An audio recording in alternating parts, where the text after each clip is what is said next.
Actual parenting విషయానికి వస్తే పిల్లల్లో కూడా మనము different kind of mind sets కానీ బిహేవియర్స్ కానీ చూస్తుంటాము.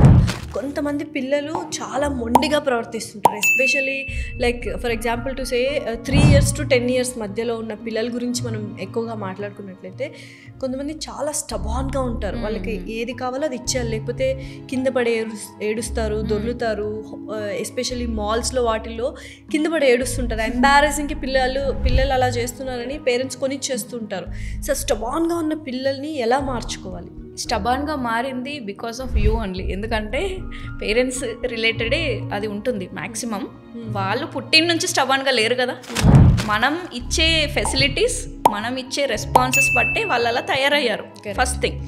ఓకే, మరి సరే ఇప్పుడు అయిపోయారు, మరి ఏం చేద్దాము అని అంటే చూడండి, ఎన్నిసార్లు మీరు నో చెప్పారో ఒకసారి కౌంట్ చేసుకోండి. ఒక 24 hours ఏదైనా కావాలి అనుకున్నప్పుడు నో అని ఉండొచ్చు. ఇలా చాలాసార్లు నో విని ఆ చైల్డ్ మైండ్ ఫ్రస్ట్రేట్ అయిపోతుంది, స్ట్రెస్కి గురవుతుంది. ఆబ్వియస్లీ ఇంక నేను ఏం చెప్పినా నో అనేస్తారు అని చెప్పి ఏడవడం ఒకటే ఆప్షన్ వాళ్ళకి. ఓకే, ఏడ్చేస్తాడు వాడు. ఎలాగైనా సరే నాకు కావాల్సింది రాకపోతే ఏడవడం అనేది ఒకటే సొల్యూషన్ కనిపిస్తుంది. అలా కాకుండా ఏదైనా నో చెప్పే ముందు ఎస్తో దాన్ని శాండ్విచ్ చేయండి.